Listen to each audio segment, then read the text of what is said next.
Creative Brain Candy by creators for creators. Mr. Gordon, how do you feel at the present moment about your development? Grateful, sir. You are happy about it? Yes, sir. Why?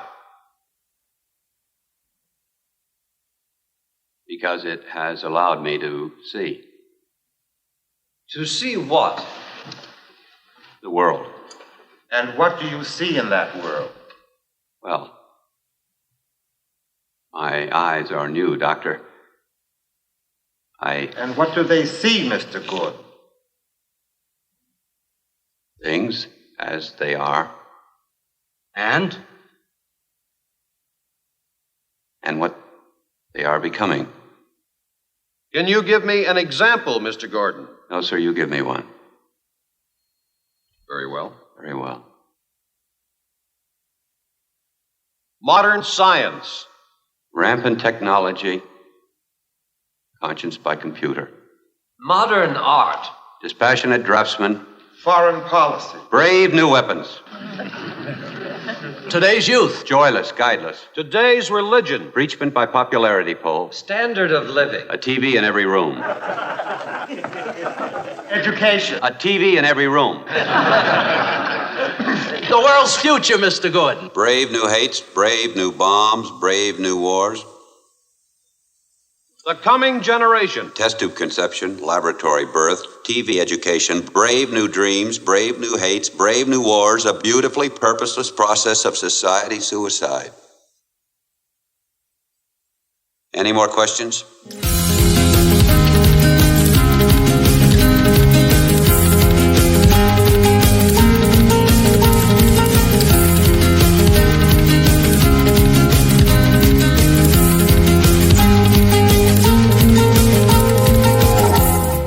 And welcome to Smoking and Drinking in Space. This is a sci-fi podcast from a couple guys who think they know sci-fi. And this week we discuss the movie based on the novel, based on the short story by Daniel Keyes, about a man with the intelligence of a child who becomes a super genius after an experimental surgery. Starring Cliff Robertson, Claire Bloom, and directed by Ralph Nelson, it's 1968's Charly. But first, he's the scientist who's only concerned with positive results to my scientist concerned with the well-being of their subject. It's James. How you doing, James?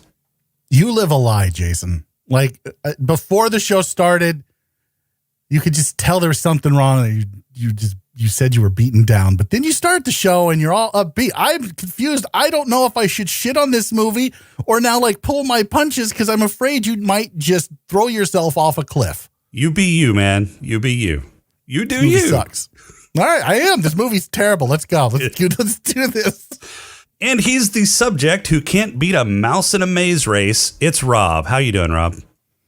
I made it. Yeah, that's the one thing about this movie. Every time, I like the words they used in this movie you can't use, but every time he was on the screen, I just thought, man, there goes the IT manager. God help us all. Yeah, it's totally a different time with a totally different lexicon, isn't it? Yeah, they used the word, and look, I don't agree with this word. I try not to use this word unless I'm referring to Rob. Retardate. I didn't even know that was a word. That's like a derivative of the word. But that's what they only said it a couple times, and then they switched over to morons. Yeah, they did, which I think morons is more derogatory. Well, I mean, I don't know. I never thought moron was derogatory towards a mentally handicapped person. I just figured moron was just dumb in general. We call him Rob. Right. It's not right. Well, it's a synonym. I mean, you look up moron in a thesaurus and you see Rob. Yeah, or IT. Same thing. One and the same, yeah. Yeah. What's happening around CBC, James? This week around CBC, the women of Spoiler They Die revisit Oregon, where foot fetish fiends fiendishly fetishize foot herpes every Thursday on Spoiler They Die. The BGA crew reviews Gears of War having sex with XCOM or Gears Tactics, whichever you prefer. The Druckonomics guys drink some scotch while collecting unemployment checks. And Simply Stogies interviews Glenn Loop, the executive director of Scar Rights of America. Wow. And Rob still doesn't have a cooking show. Yeah. You actually did research and prepared something. I'm fucking impressed. He You wrote it should down. be. It sounded I did. like. And You know- I got the tongue twister out. I was going to say, you wrote it down and you can read. You're one step up higher than Jason. You used alliteration. You can fuck off, Rob. You used alliteration and everything. I'm very, very impressed. Yeah. You should be. Just remember, everybody, Spoiler They Die every Thursday, where they apparently just stick around Oregon looking at foot fetishes. So, Well, apparently, that's where all the good stuff happens. Yeah, that's, right. I guess Oregon's the hot spot for serial killers. Who knew? and foot fetishes. Yeah, I had no idea. Rob Is it though. just foot fetishes in general that Oregon's famous for, or is it serial killers with foot fetishes in Oregon? I thought Oregon was famous for their nature and shit Yeah, nature and yeah. and foot fetishes with serial killers. I don't know. Every Thursday, Spoiler They Die. Or Monday, whatever. I don't fucking care. I really love pissing Logan and Kat off with this. This is great. So yeah, every Thursday, CBC. There you go. CreativeBrainCandy.com. And if you're a creator, if you're a podcaster, if you're a vlogger, if you're a blogger, if you're a cartoonist, as long as you're not Rob, go to CreativeBrainCandy.com, click that apply button, and I can add you to this list. And I promise, maybe I won't be nearly as hard on you as I am on Spoiler They Die. You really want to promise that? No, I don't, because if you're my friend, I will probably be a lot harder on you than I am on Spoiler They Die. Yeah, which is a great podcast. It is. I feel bad a little bit because every week the girls are like, it's not keep our podcast out of your mouth. I don't even know what that means, but that's what they say. You just egg it on. When you do that, you egg it on. And so this is what you get. I don't. Instead of talking about the serial killer that you're actually going to talk about, and it's a great podcast to listen to, instead of that, I am going to just focus in on Oregon foot fetishes and then Thursday, which is not the day it comes out. It comes out Monday. But I will tell everyone that it comes out Thursday. Thursday, STD. And foot fetishes with herpes. Rob, you got some news for us?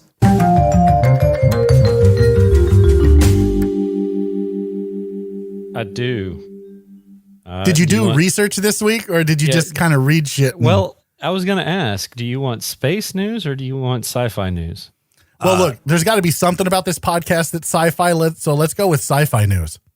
Fine. Because the rest of the podcast is not going to be. Oh my God. sci-fi, Both of you right? fucking suck. That's where we start. So I didn't hear Jason pimp Keanu Reeves Day, so I'm going to go ahead And there's a pimp- reason for that. But No, go ahead. No, I'm going to pimp Keanu Reeves Day. We're still going to make it happen. Okay. And the reason is because Keanu Reeves says that The Matrix 4 is a wonderful story, which is high praise coming from someone so breathtaking as Keanu Reeves.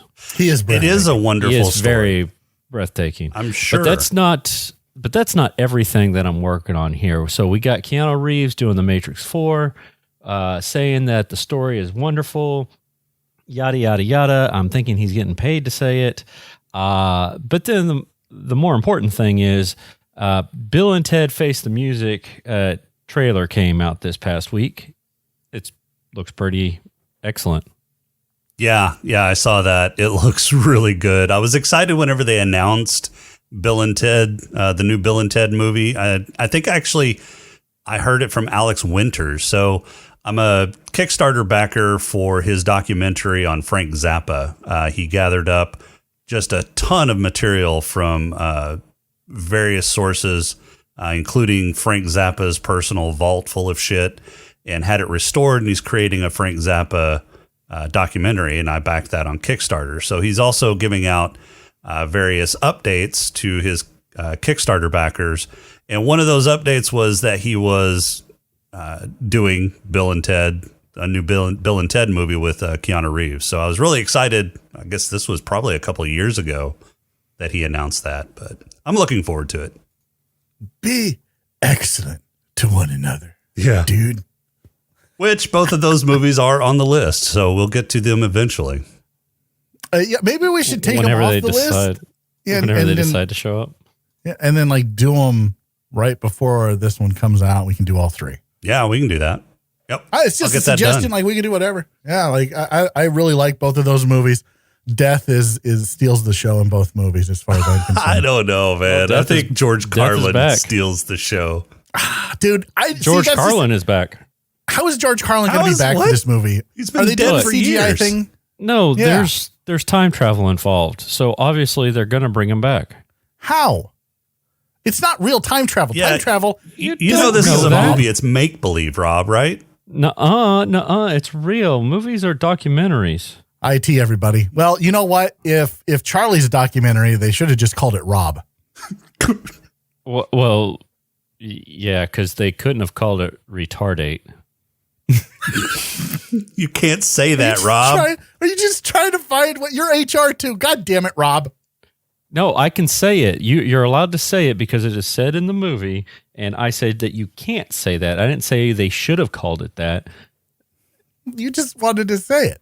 I did, and I had to sneak it in somewhere, and that was the best place that I could sneak it in. That wasn't really snuck in at all. It was so sneaky you didn't even notice it. You got any news? Yeah. Yeah, I got some more news. I was just waiting for you guys to finish it with Bill and Ted. Yeah, we're done. All right, so Olivia Munn, she I know. Hottie, yeah. I know.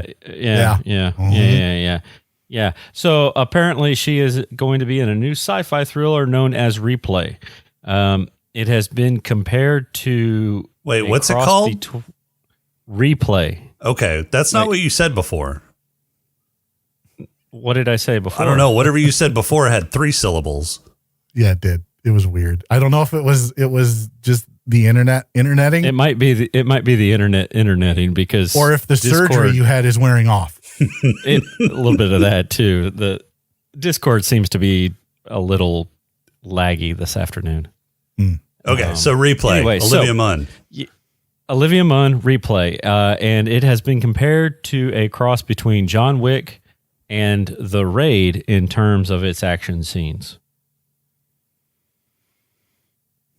That's all we know. I don't know what The Raid is. I don't either. The Raid is a Japanese or Hong Kong. It's a Hong Kong movie that is ridiculous. Go look it up. It's a cult classic, or it's got a cult following, I should say. Anyway, so the story is focuses on Erin Staffer, who is played by Munn.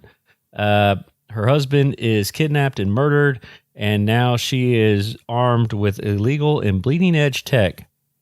And desperate for a plan, she must do everything in her power to change the past and save him. Oh, So God, there was time travel. So there's time travel. So it's not anything like John Wick. There's not a dead dog. So there's not anything like John Wick.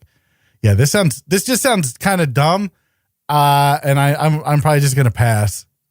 Oh no, we're putting it on the list because it is actually sci-fi as opposed to Charlie. It sounds like yeah, Taken fucked Looper. Oh, John Wick has hemorrhoids. What? The Raid, John Wick and the Raid, hemorrhoids. I don't know.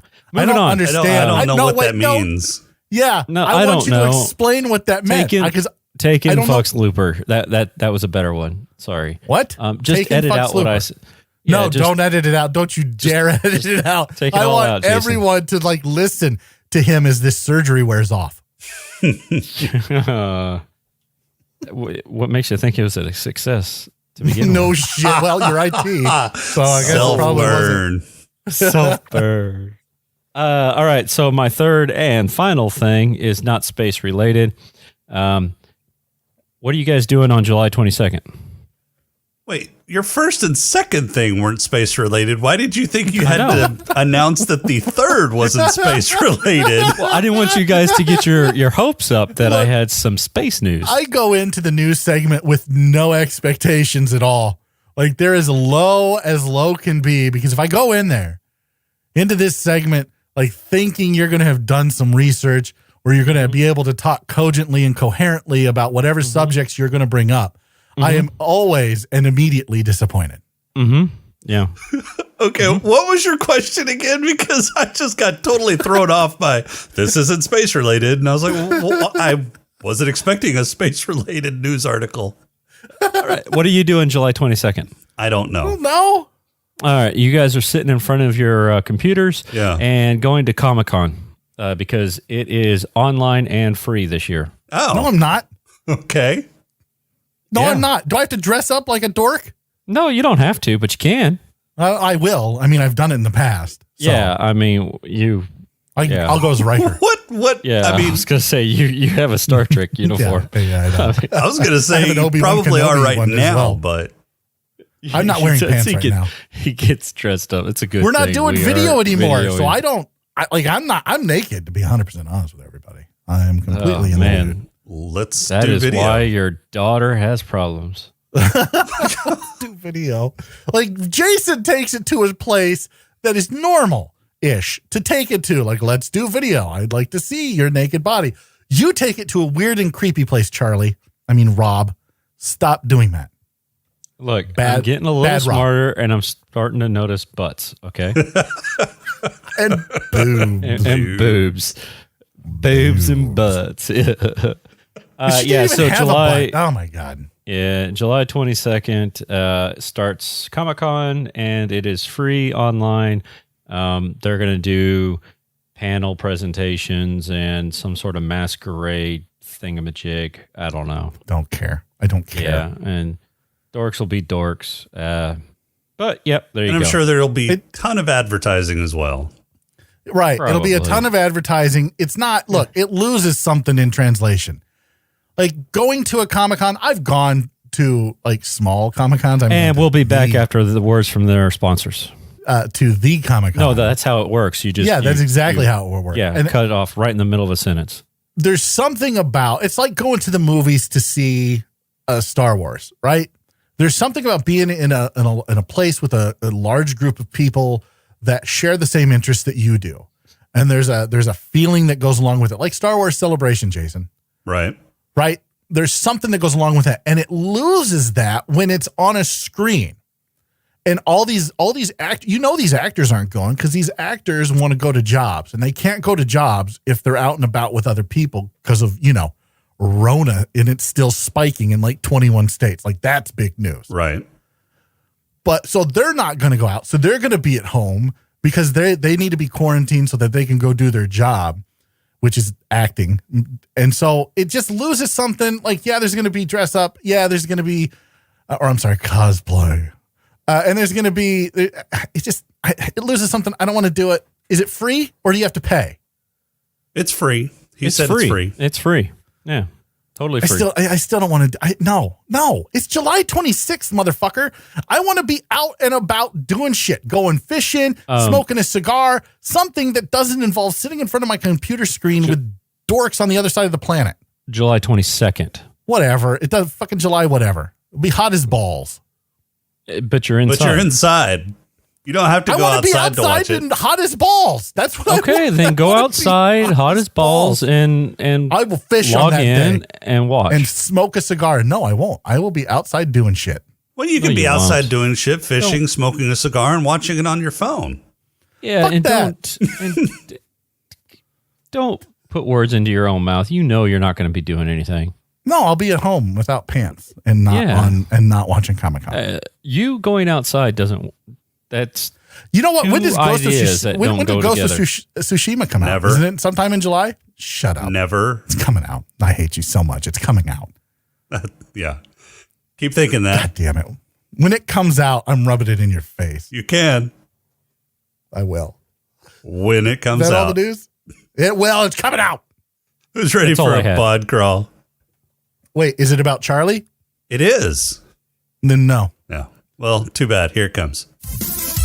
We can call it, I don't know, say a pod crawl? The pod crawl! Pod crawl! Pod crawl! Pod crawl! Excellent! Insert it deep! Pod crawl! Kind of like a space suppository full of information. Charlie is a simple man, literally. He likes playing on the playground with other like-minded 8-year-olds, but not in a creepy way. He also likes mimicking smart people at the university where he's taking classes to learn how to read and write better. He's like Good Will Hunting's dumber older brother. If he had a job being bad at IT, he would be Rob. But he doesn't do IT, he pushes a broom at a commercial bakery, where his supposed friends like to put unrisen dough in a pail and seal it into his locker.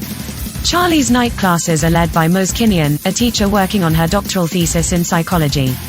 She sees Charlie's tenacity to better himself and just happens to know a couple of lab coat types. They wear lab coats so you know they are smart, who can mess around in his brain and maybe give him a leg up. But first, Charlie has to run through a battery of evaluations ranging from pattern recognition, IQ tests, and racing a mouse named Algernon, who has already had the super genius surgery, in a maze. Charlie is eventually accepted into the program and goes into surgery to have his brain scrambled. When he comes out, he's still as dim as Rob, but has a very fashionable head bandage. Over the next several weeks, Charlie gets a crash course in elementary school education. He doesn't do too well at first, still losing to a mouse and struggling to understand even the simplest concepts. But just as he's accepting the fact that he will forever be dumber than a mouse, he finally beats Algernon in a maze race. From there he starts absorbing information like a sponge, breezing through elementary education in a month, and high school education in 3 weeks. However, it seems that it was not only his intelligence that was hindered his entire life, it was also his emotional maturity. As he works his way through high school, he also discovers girls, in particular, his teacher Mose Kinnion. Just as Charlie is surpassing the intelligence and knowledge of his full-time tutor, he's noticing his full-time tutor has some very appealing curves that he enjoys looking at both top and bottom. And he likes painting those curves, too, in an abstract fashion. Particularly the bottom portion, which proves that Charlie is an ass man. Unfortunately, Charlie's emotional education has lagged behind his intelligence education, and he shows up at Kinnion's apartment one night and gifts her a very expensive hand mirror. Then he assaults her. Kinnion fends off his attacks and throws some word bombs in retaliation, and Charlie runs off to spend the next 2 weeks crashing motorcycles, doing hookers and blow, and dancing like Austin Powers on meth. However, the fast life of an American teenager is often hollow and unfulfilling, so Charlie heads back to real life, gets a haircut and a shave, and finds Mose Kinnion breaking into his room for some sexy time. Charlie and Mose Kinnion head out for a romantic camping trip complete with a rowboat tour of an abandoned ship in the middle of a lake. There, Charlie declares himself captain of the SS Rustbucket and formally marries himself to Mose Kinnion, against her wishes. They head back to Boston just in time for Drs. Namur and Strauss' presentation on the results of their research, where Charlie is the subject behind the glass to be displayed. As Charlie is waiting backstage for his turn to be grilled by the various visiting scientists, he notices that Algernon is not his usual brainiac self. First, Pinky is suspiciously missing, and second, he doesn't seem to have the drive to take over the world that he once had. In fact, Algernon seems to be sleeping a lot more than he usually does, and it's a bitch to wake him. Charlie steps into the spotlight and answers the questions thrown at him with increasingly scathing wit and sarcasm until he finally asks his own question to Dr. Namur, "What about me?" Charlie reveals that the procedure is only temporary, and he will soon be back to his former self, complete with blissful ignorance of the world's contempt toward him.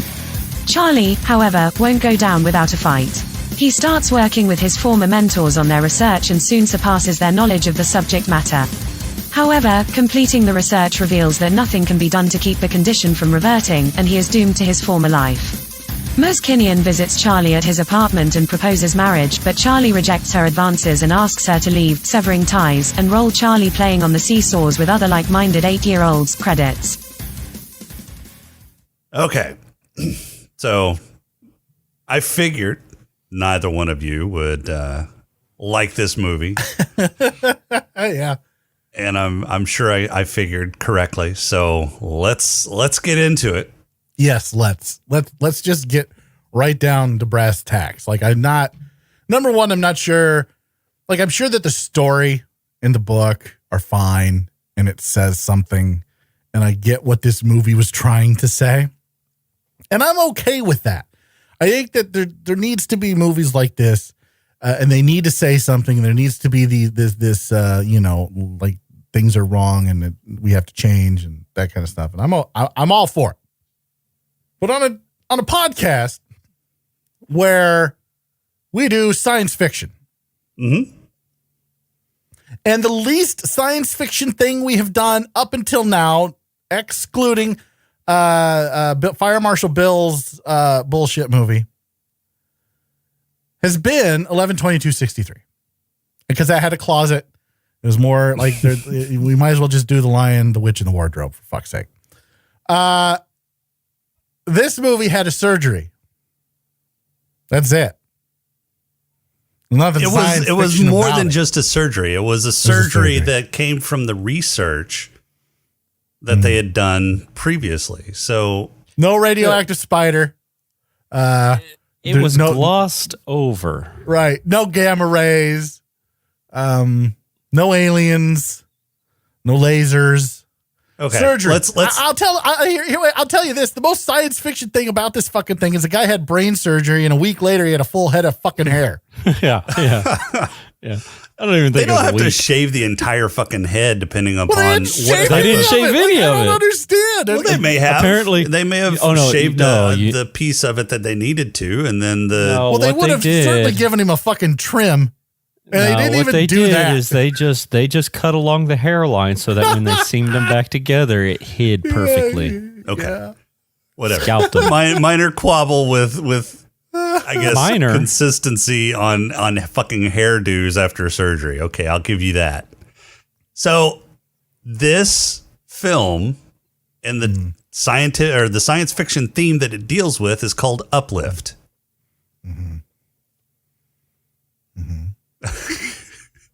I'm listening. Go ahead. Okay, so no, that's his argument right there. That's what makes this story a sci-fi story. Wait. So what you're saying is that all it has to do in order to be considered sci-fi, because now we're not even talking about this movie. We're talking about science fiction at large. In order to be considered science fiction, it has to stay within a certain genre, a certain theme. What do you think? Is that what you? Yeah, I mean, how do you think stories are told or classified? So there's a theme. Yeah, no, they're classified in genres. Like this is sci-fi, and sci-fi deals with science fiction, right? And this deals with the science fiction theme of Uplift, which is, according to Wikipedia, holder of all knowledge. Yeah. A developmental process to transform a certain species of animal into a more intelligent being by other already intelligent beings.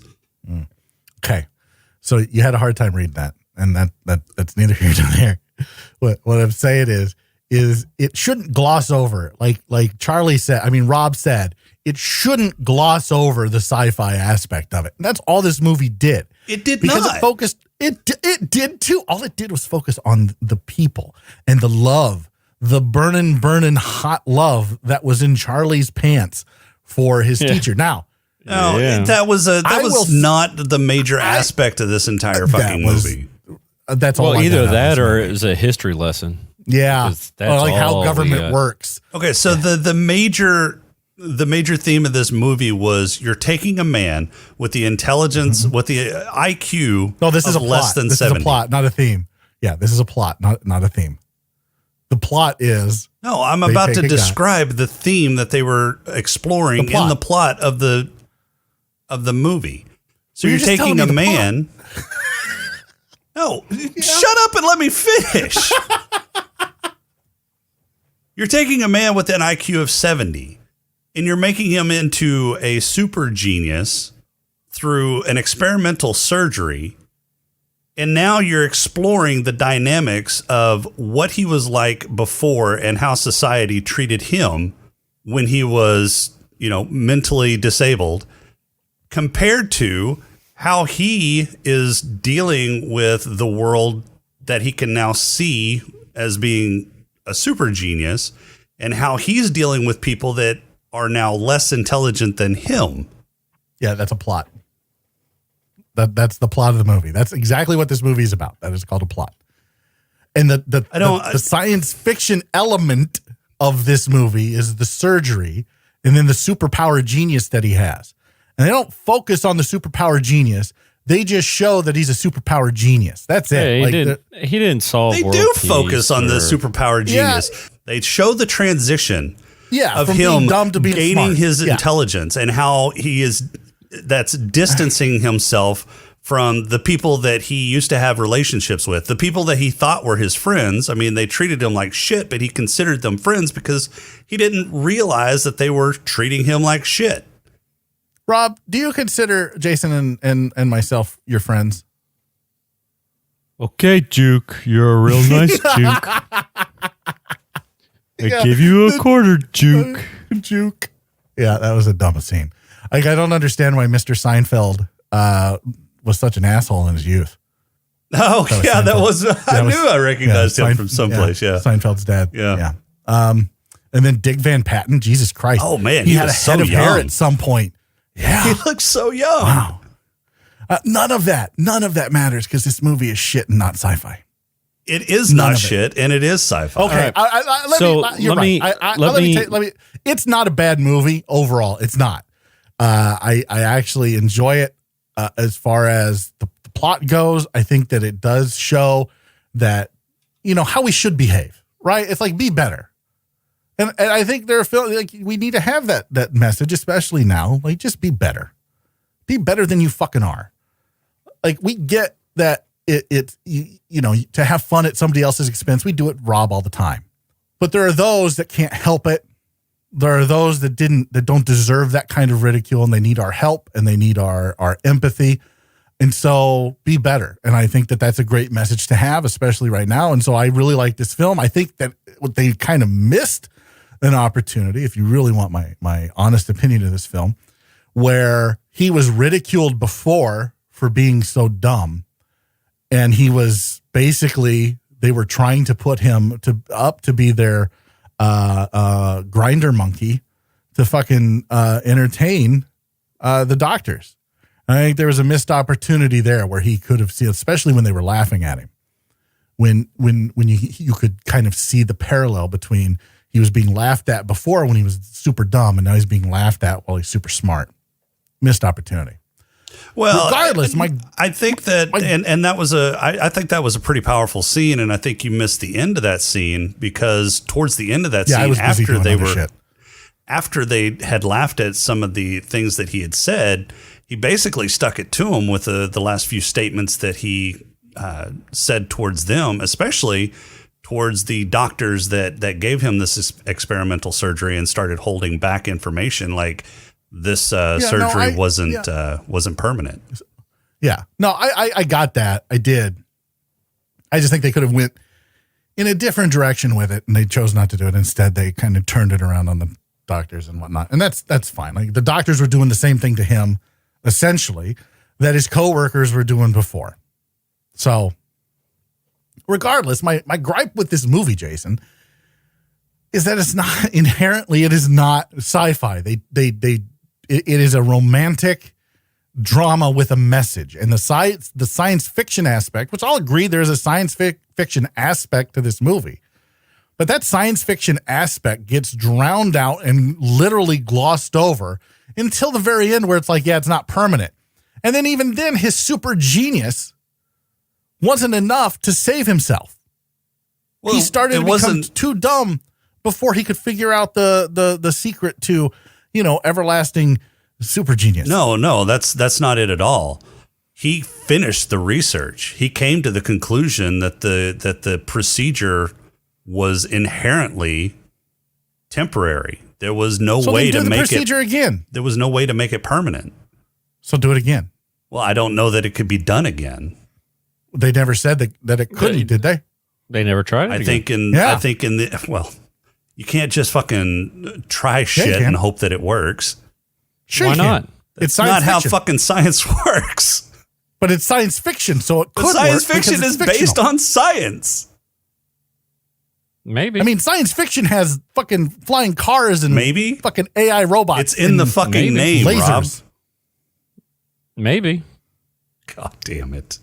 So, I thought the movie was good if you didn't consider it sci-fi.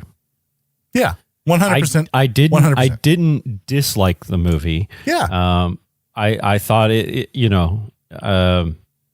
held my attention, mostly for the interpersonal stuff and how he dealt with being smart and stuff like that.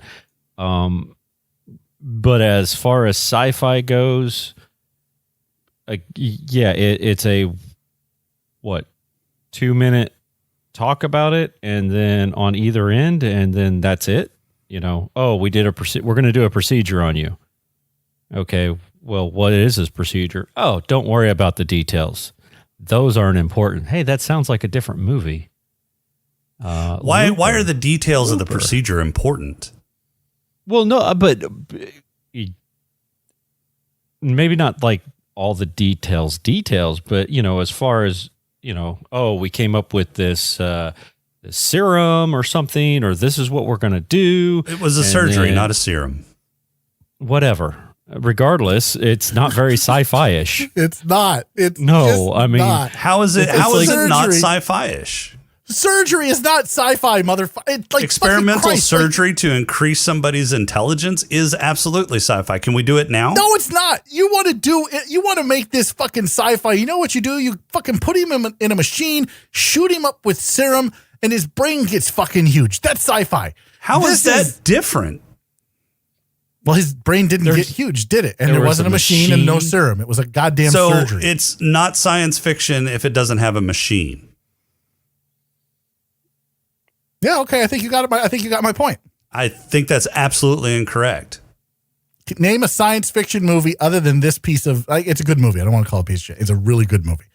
Name another science fiction movie other than Charly, an IT manager's journey. That is sci-fi that doesn't have machines.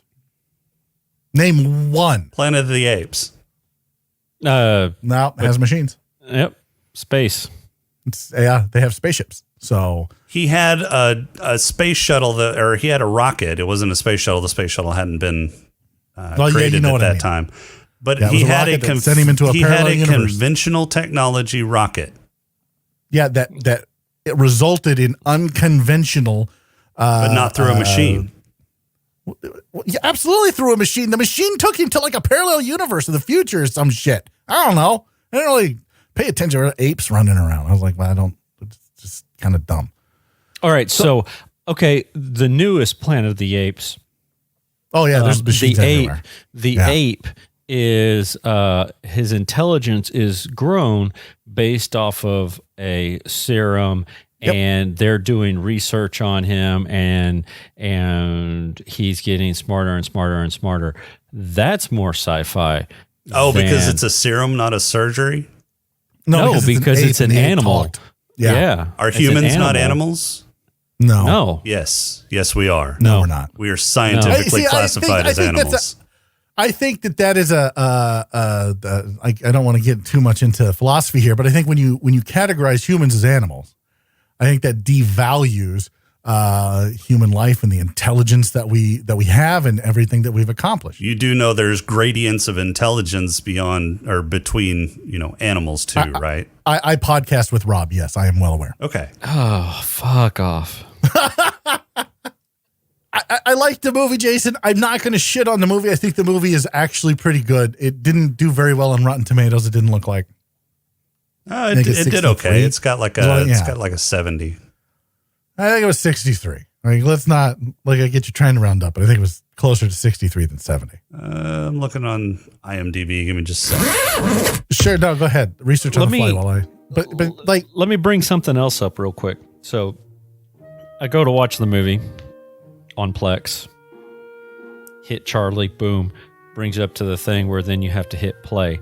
So before I hit play, I look down there and it says drama/romance. Yeah, it doesn't say sci-fi. Look on IMDb. Drama, romance, sci-fi. Yes, sci-fi. It's in parentheses. Also classifies the story as sci-fi. It is first and foremost a drama. Secondly, it is a romance. And then thirdly, there is just a tinge of sci-fi to it. Wikipedia does not classify it as a sci-fi. All it says, it is based on a science fiction short story.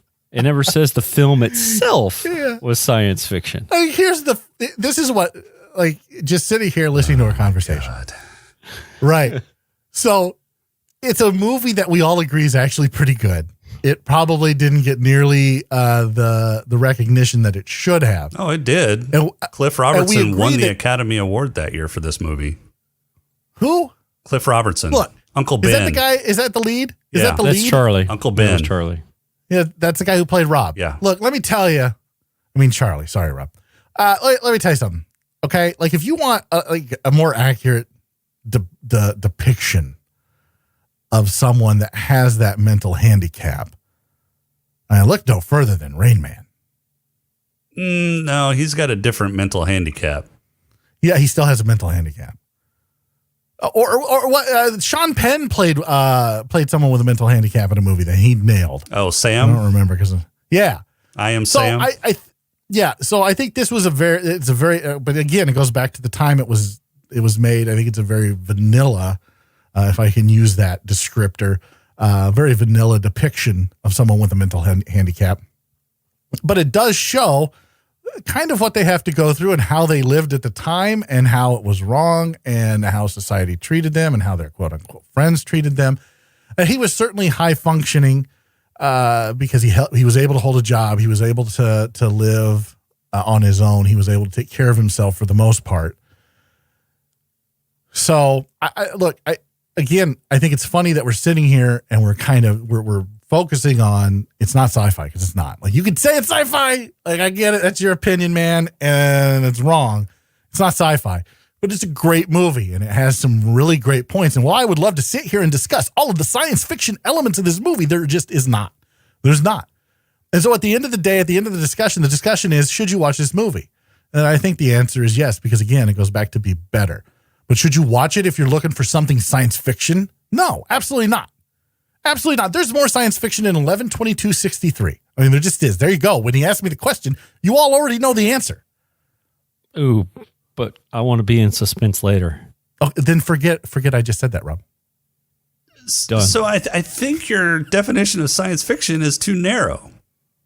Okay, I'm okay with that. So science though. fiction has never been, or classically been, about the technology that makes it science fiction or the aspect that makes it science fiction. It's always been a story that is brought about by some aspect of science fiction, or at least good science fiction is about that, especially classical science fiction from the 1950s. Yeah. They explored Like Metropolis. contemporary themes, but they just put some sort of technological marvel as the catalyst for that theme. It was never about that technological marvel. No, but that technological marvel, and I'm sorry, like I'm just not that guy. So that technological marvel is what holds my interest. Like, I want to see that, and I want to see how society reacts to that.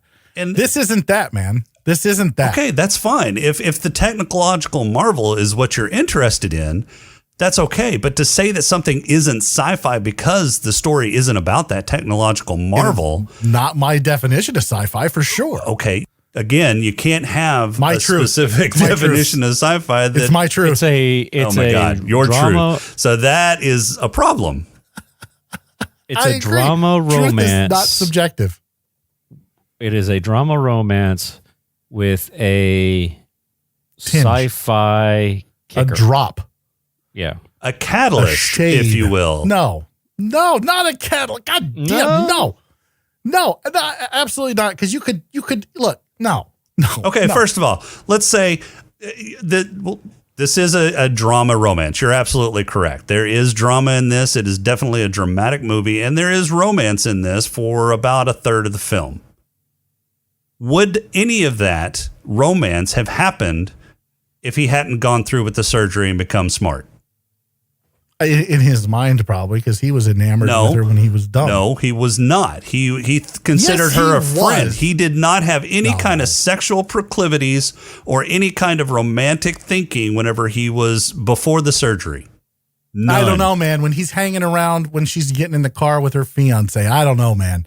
That was just kind of creepy. I was like, look, dude, like the polite thing to do is turn around and walk away. Like you don't sit there and to me, that was creepy. It was weird. It gave off a weird vibe. I got was like, none of that. Cool. Well, we weren't watching the same movie, obviously, because you were watching a science fiction film and I was watching this this romantic drama. So again, would any of that romance have happened if the surgery hadn't happened? No, obviously not. So She it was is not the attracted catalyst to him at all. for a major point of the movie. Oh my God. It was a 3-minute fucking goddamn surgery where all you saw was him roll in, get put on a table, and then the fucking anesthesia mask put on. That was it. But it's Like, not there was about no the evidence. surgery. There was no evidence of surgery that it was done. He had a full fucking head of Again, hair. it's not about the fucking surgery. They didn't show like brain It is about the scans or results anything of like the that. surgery and the results of the experimentation and the research. No. Absolutely. No, absolutely not. Absolutely not. This is a romantic drama that revolves around a fictional surgery. That's it. That's all it is. I'm gonna write a sports film. Yeah. Yeah. So the dude is gonna get hurt, and he won't be able to play sports. But then he's gonna have a surgery, and he'll be able to play sports again. You know what? Maybe you should just call it a documentary and on the Tommy John surgery. No. It's sci-fi. Yeah, well, it was sci-fi before they did it because they're like, I don't know what we can do with Tommy John surgery. I don't know what that is. So 20 years ago, that was science fiction. Now it's science fact. There's a lot of movies that were considered science fiction that are now science fact, but they're still look at science Star Trek. fiction. Microwaves, fucking iPads, goddamn fucking tablets. Yeah, man. So you just destroyed your own argument. No, I didn't because this is not sci-fi. Okay. You was can Future keep Tech. saying it's not sci-fi. It doesn't change the fact that it is. Can. This is what I want. This is what I want. He's entitled to his own opinions. This is what I want. This is what I want. This is really, really all I want out of life. This is it because it might end this week according to the Mayan calendar. I want our Mayan calendar. I want our listeners to let us know if you watch this movie. I think you should all watch it. I think objectively, it's a great film. It has something to say. We'll have a link to it in the show notes because it's on YouTube. Yeah, so you should watch this movie, and then I want to hear from the listener. You tell us if this is sci-fi, because this is I think this is the crux of a lot of arguments and a lot of discussion that we have on this program, is that Jason will say something is sci-fi, and Rob and I are like, this is not sci-fi.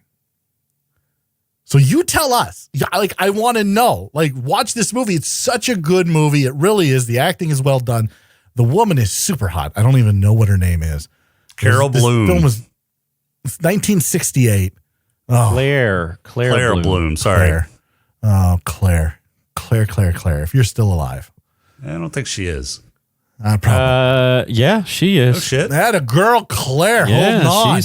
She's 89 years old. Yeah, don't let the Rona take you, baby. Don't let the Rona take you. So and she's single right now. Oh. So you're saying there's a chance. There's a chance. Watch this movie. It is a good movie. It has a great story. It has a great message. Tell us if it's sci-fi. I don't think it is. I think that it is correctly categorized as a romantic drama with a tinge of sci-fi. And it's not that tinge. It's not the focal point. It might be the focal point in the story. It is not the focal point of the story. And I think that's where I make my distinction. If the science fiction is the focal point of the story, it's science fiction. But if there's an element of science fiction that just promotes, pushes the story along, it's not science fiction. Why is it not science fiction? Because it's a story about people. It's not a story about a fantastical, fictional, science-filled, far-flung future where space and with robots and with fucking ray guns and that kind of shit. No, none of that stuff. There's nothing fantastical about it. There's nothing futuristic about it. But this movie it's just a tiny element. It is a tiny element of this story. It's not a tiny element. Throughout this entire movie, his intelligence grew, and they showed how his intelligence grew. in his interactions with the people around him. They showed how his intelligence affected that. But intelligence inherently is not science fiction. No, In but fact, his it's not like he intelligence got growing. super intelligence.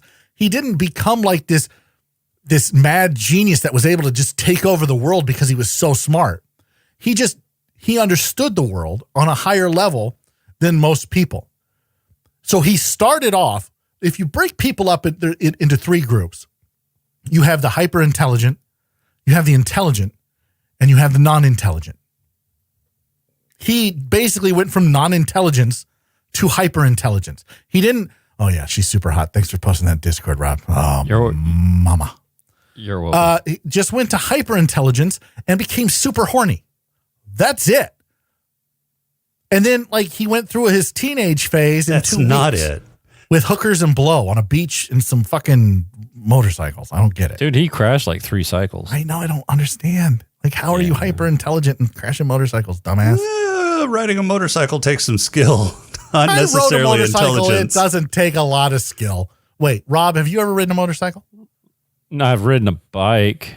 That's not the same thing. All right. So it probably takes some skill. All I'm saying is that's all it did. It took him from low intelligence to hyper intelligence, and not like super hyper intelligence where, oh my God, I understand the universe. I mean, he was learning about the Constitution and fucking American history. Well, that was in his teenage years. That was when he was doing the high school stuff. Oh, so hot. Stop doing that, Rob. You're distracting things. Oh, Stop combing through your personal hyper-focused collection right and now. posting it on Discord. Oh, mama. God, I was born way too late. I mean, No, she's super lucky I was born late. Oh my God, that's weird. Anyways. And he's not in totally pants lost right my now. fucking train of thought. Thanks, Rob. I am Fucking completely suck. naked. You something about he's in his teenage years. Yeah. Oh yeah, he was learning about the Constitution whenever he was doing the high school stuff. That was like right at the beginning of his, intelligence increasing. But towards the end, he actually took over the research that the doctors who gave him the surgery did and completed it. Yeah, Well, that's because they were stupid. Yeah, they were kind of know dumb. the answers. Yeah, let me ask you a question. Let me just throw this out here. So he's becoming in his teenage years, right? So he's intelligent, and he went from non-intelligent to intelligent, right? Mm-hmm. He's not hyper intelligent yet. He's just intelligent. Right. And that's when the guys at the bakery like give him the task to do, right? Like, here, do this. Yeah, like, create the work pastry the dough. machine, right? And he does it. Like, when they did that, did he not think back to all the shit they did before and go, wait a minute, they weren't very nice to me? So yeah, I mean that's curious. So there are some themes that the book actually explores a little deeper than the movie because you've got time in a book, and the book doesn't end nearly as abruptly as the movie. I think the book has a much better ending than the movie. But that's one of the curious things that you would think he would do was reflect back on his life before the surgery and how people treated him and maybe put it together.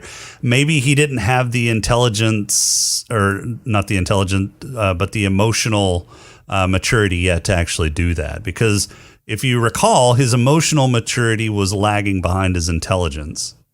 Yeah, no, they said that. They made it very clear in the exposition. He's still an 8-year-old. Yeah, so by that point, maybe he was only like a 12-year-old, where he was still looking at the world in a naive fashion, but had the intelligence of a 25 or 30-year-old. Maybe, but I don't know many 12-year-olds that try to rape somebody. Yeah, that was weird. That wasn't in the book. I'm not sure why they put that in there. I don't even think the rebellion phase was in the book either. I think that was a directorial or a script choice that they wanted to put in because the counterculture was in full swing at that point. If I could change two things about this movie, the first would be the plot device. I would take that out so it's just not science fiction at all. And two, I would make this movie in the 70s so that Claire would not be wearing a bra. God damn. All right, final thoughts. Watch the movie. Watch, please. I am telling you, as a friend, as a podcaster, as a guy who has to sit down and watch stupid movies all the time. Look, I can make fun of, this movie, and I can tell you that this movie makes space truckers look like, fucking Dennis Hopper's magnum opus. I can tell you that it makes Masters of the Universe look like a modern day sound of music, which it kind of does, because this isn't fucking science fiction, but it is a good movie. Watch it. Has a great message. Learn, grow, be fucking better. Watch the movie. Rob, you got any final thoughts rattling in that brain of yours? I do. Because of this movie, it is now official. Morons are all left-handed. Yeah, so that was curious. I thought that was actually kind of a cool little thing that they did, where as he got more intelligent, he became right-handed. Oh, and I had one other question. So, when he runs out screaming, I beat him, when he beat Algernon for the first time, yep, and he fell on the ground. Yeah. Do you think that was planned, I don't or know if that was a blooper and they just ran with it? If it was planned, he did it perfectly, because it did not look he hit hard. fake. He hit hard. Yeah. Did he say I fell? I think he did. Yeah, I think he did. I fell, and then he got back up. He stayed in character, so good on him, man. Good on Cliff him. Robertson's actually a really good actor. I've seen him in a few things. I think one of the first things I ever saw him in was the movie PT 109. He played a young John Kennedy in that. What was he in anything that I would know? Spider-Man and Spider-Man 2. Was he Uncle Ben? He was Uncle Ben. He was Uncle Ben. Fucking goddamn, I knew it. I was like, that guy looks like Uncle Ben. Yep, he was Uncle Ben. Yeah. See? Radioactive spider. It all comes back. Circular. God damn it. All right, James, you've already answered this, but I got a question for you. Mm-hmm. Is this movie more sci-fi than 11/22/63?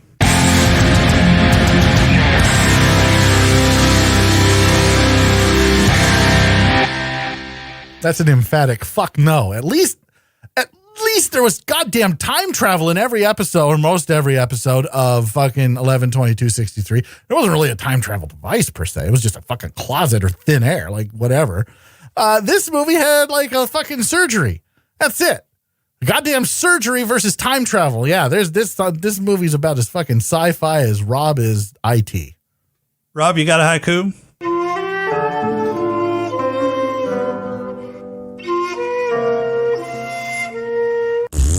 I do.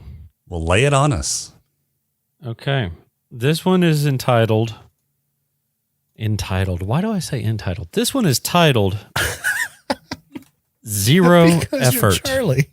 Yeah, right. This one's titled Zero Effort. Algernon is smart. See Algernon run through maze. Run, Algernon, run. Oh, goddamn. Yeah.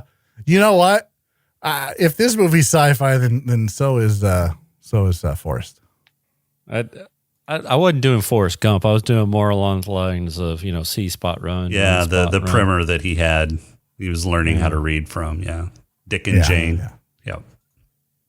Yeah. Forrest Gump. Same thing. The same movie. More sci-fi? Forrest Gump is no, not the actually- same movie. It there's- is nowhere near the I would fucking say- same movie. I would say that no, there's more sci-fi in this movie, but it's just a tinge. Forrest Gump There's not is even nothing but a tinge fucking of boomer science fiction. jack-off movie. Boomer jerk-off movie. Seriously? What the fuck is that? I don't even It's know. a movie that boomers watch to relive their fucking youth. That's not, dude. That is. That's not even. I am offended. You should take that back. That's a good movie. How are you Like, you're probably offended, saying the same Rob? You're thing not about- a fucking You're getting boomer. fired. You're getting fired by. It doesn't matter. Doesn't matter. We live in a very hypersensitive time now, and you have you hurt can't- my hypersensitive feelings. Yeah, you can't say shit about boomers, dude.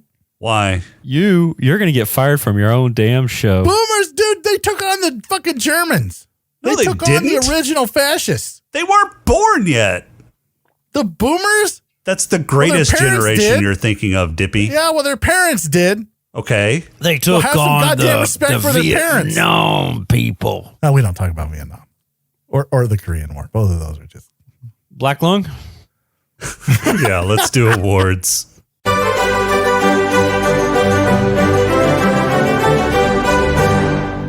Rob, who's got your black lung? I'm giving it to Dr. Richard, the head doctor, for sucking on a cigarette. Okay. Like, all the time. Like, I mean, after he does the surgery and he's like, he just puts it in his mouth.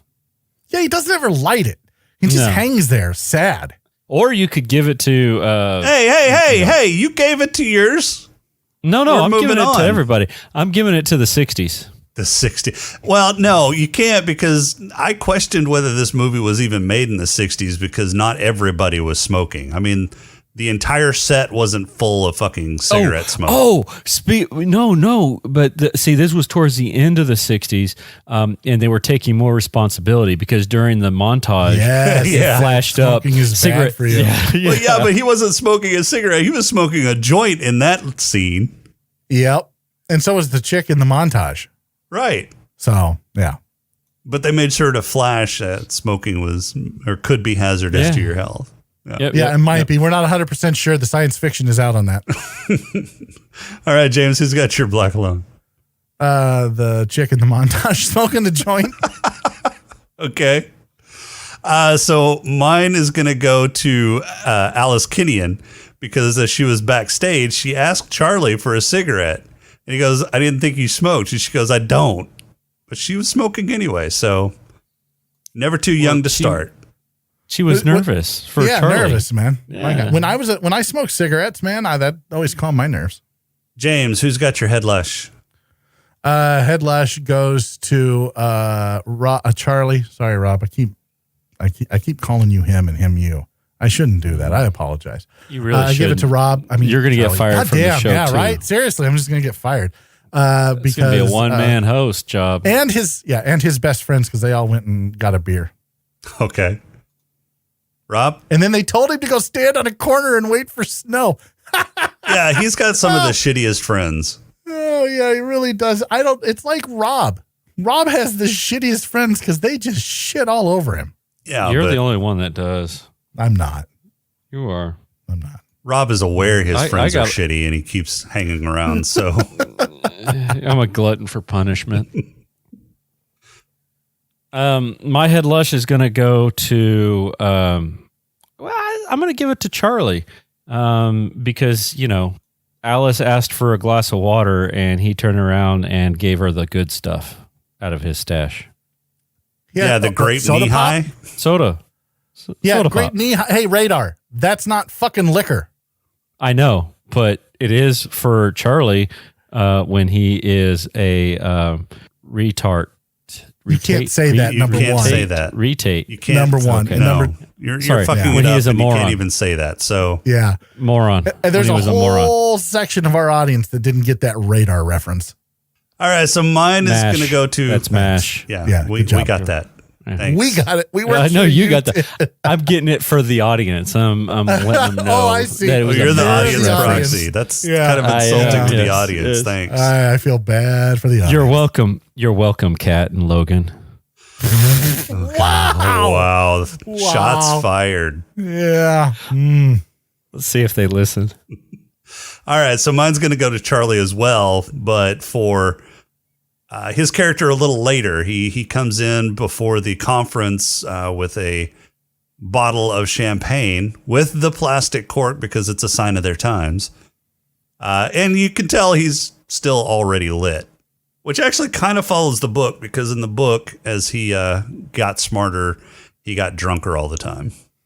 To be dumber? No, it's just he was trying to Well, I mean, that dulls your deal intelligence. with the sudden intelligence increase and his dissociation with people that he knew and people in See, general. I'd rather see that. I would rather see that in this movie than his fucking hookers and blow phase. Yeah, again, I didn't like the whole hookers and blow counterculture 60s segment that they fucking shoehorned into this movie. I wasn't a fan of that. That's one of the criticisms that I have with this movie. It just it didn't flow. It didn't seem Didn't seem legit. In fact, he and Alice didn't have a relationship until much later in the story, in the book anyway. Well, how long in the book did his intelligence last? It lasted a while. In fact, in the book, he went and reconnected with some of his family. He actually kidnapped Algernon and ran away for a little while. And it was at that point he started seeing Algernon regress. And then he went back and finished up the research there. But yeah, I mean, the book is a lot sadder at the end.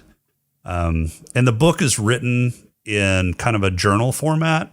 So it starts out him writing a journal about how he's trying to improve his life, learn how to read and write, so that he's actually trying to be smarter. That's why he's taking the classes. And it's kind of hard to read at first because the author, Daniel Keyes, writes as Charly would write in his journal at that point with his intelligence. What, left-handed? Yes, left-handed. Yeah. He wrote it out and they printed it in handwriting, Rob. You should definitely check that out. That's kind of cool. No, that's not how they did it. But it misspelling and poor punctuation. He typed it with his left hand. Damn. I hate reading left-handed type. I do too. They're terrible. They're terrible. Yeah, I agree with you, Charlie. I mean, Rob. So yeah. Anyways, I love it. where are we at? Who's now? got your player, Rob?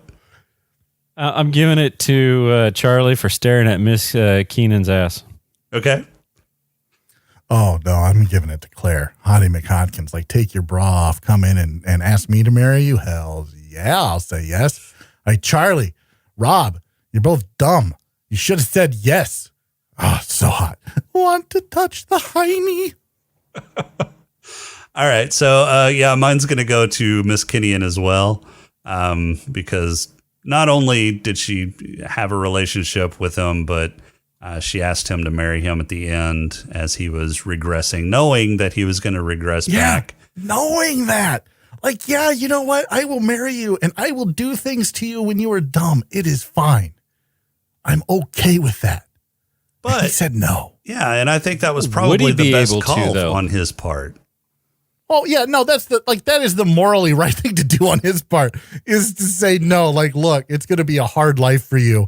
No, we're not going to do this. That's another thing that I really wanted to discuss that we didn't get into was the entire fucking ethics that permeate throughout this movie. I mean, first, informed consent existed at this time, but they kind of just gloss over that whenever she comes and says, hey, you want to be part of this surgery? Do you think that he, as former Charly, before surgery Charly, would have had the emotional or the emotional intelligence or even the physical intelligence or I guess cognitive intelligence to be able to give informed consent to participate in that study? That's a really good question. The answer is probably no. And at the same time, how closely intertwined is intelligence to emotion? I mean, I think it's in like how you express yourself, but that doesn't mean that the emotion just goes away, does it? Like, so once he gets smart and he's able to internalize and process the emotions that he's feeling towards Hottie McHotpants, does that emotion, this love that he feels for her, just go away now that he's dumb? Yeah, it's like he doesn't remember. Yeah, and that's everything stupid. That's not how it works. They kind of touch on that in the book. So in the book, as he gets more intelligent, he looks back on his memories before the surgery, and he describes it as looking through a window at somebody else's life. Okay, but what about the other way around? So in the book, and I'm going to spoil this for anybody who hasn't read the book. So in the book, as he regresses, he remembers being smart. He tries to get his former job back. But he gets it back. The person hires him back, but he remembers the things that happened before, which actually the people that fucked with him at his job before come to his aid whenever a new guy tries to fuck with him. But he also remembers his relationship with Miss Kinnian and relationships with other people, and he can't handle that, and he doesn't want to put them in the situation of having seen him dumb and then smart and then dumb again. And so he actually goes to a state home to live out the rest of his life. Oh, well, that sucks, especially during that time. Fuck that. Yeah. He'd actually visited the state home when he was smart because that was one of the options that he was exploring. So, yeah, no, I think that, again, like that goes back to, I think this movie did probably a lot of good things back then. I think it can still do a lot of good things today because I don't think mental health is something that we as Americans, specifically we as Americans, are very good at talking about. And so I think it's a great movie to do that, but it's not in sci-fi. It is. It is. Where are we at? So Purple Hippo? Purple Hippo. Yeah. James, who gets your Purple Hippo? Oh, you do, because this ain't sci-fi. Yeah, it is. But thanks for the award anyway. Rob? You're welcome. Put it on your mantle. Wait. I want the acceptance speech. I think you just got it. Fuck you. The sci-fi. Fuck you. Moving on. My Purple Hippo is going to go to Dr. Richard for thinking that he knew better than a psychologist on how to do psychology. Because like, is that who did she play a psychologist? Is that who she was? No. Well, no, like the girl, both the women. So I think he was the neurologist and she was the psychiatrist. Right. Yeah. Oh. So he's the brain dude. She's the emotional stability and all that kind of dude stuff. And he's like, yeah, screw it. No, it's fine. I know better than you. Woman, get back in the kitchen. You're lucky I let you out. Yeah, you're lucky I let you work with me. Exactly. All right, so mine is going to go to Charlie for his 2-week bender during his rebellion years. Rebellion years? It's rebellion weeks? Yeah. The rebellion 2 weeks where he managed to grow a full beard and grow his hair out and party for 2 weeks and then come back all shaved and haircutted. Of course, I can see it because did you see how much fucking hair he had coming off of his back and neck?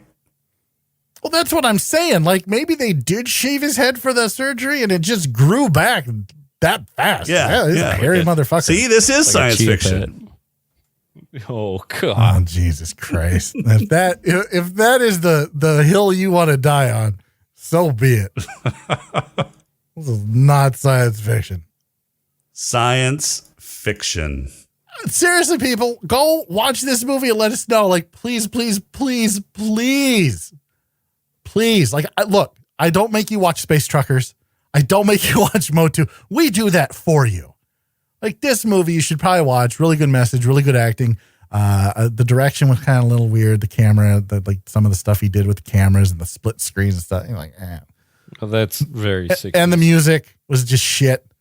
Dude, there was so much oboe in the music. Oh, what? I thought Ravi Shankar did pretty good with the music. Yeah, it sounded like sad clown music the whole fucking time. No thanks. No. So let us know. Like, watch this movie and let us know. It's on YouTube. In the show notes, you'll have a link to it. It's on. It's free. Watch it. Let us know. All right.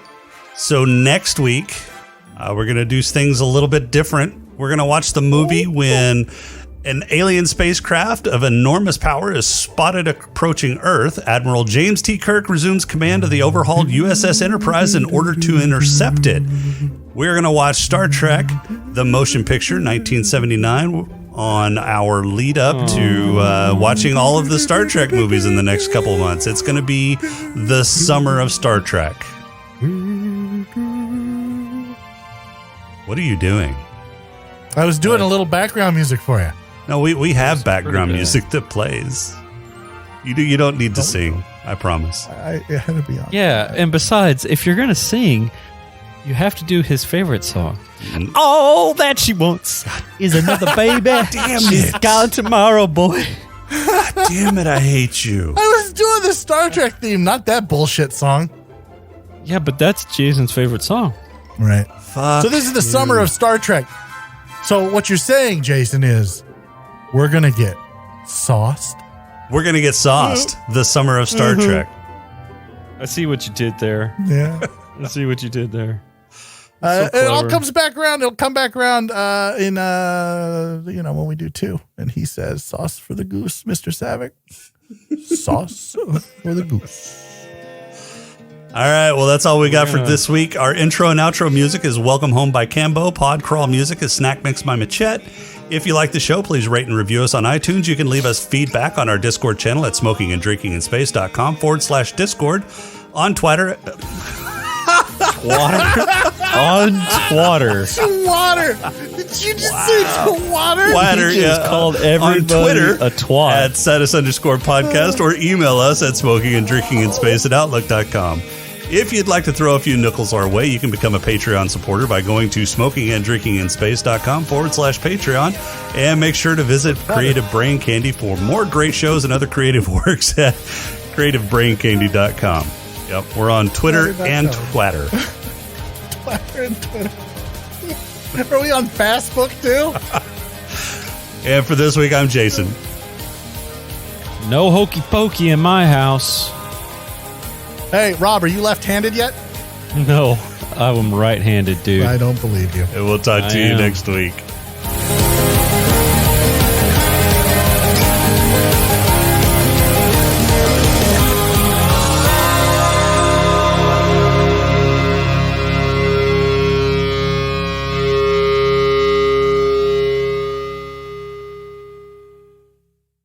And he's the subject who can't beat a mouse in a raise. It's Rob. Fuck, let me do that again. Can't beat a mouse in a raise. Yeah, I combined maze and race into one word, apparently. So let's do raise. That again. I jerk off right-handed. Jesus Christ. God damn. Well, then that's just the stranger for you. That's all that is. Yeah, I gotta spice it up, man.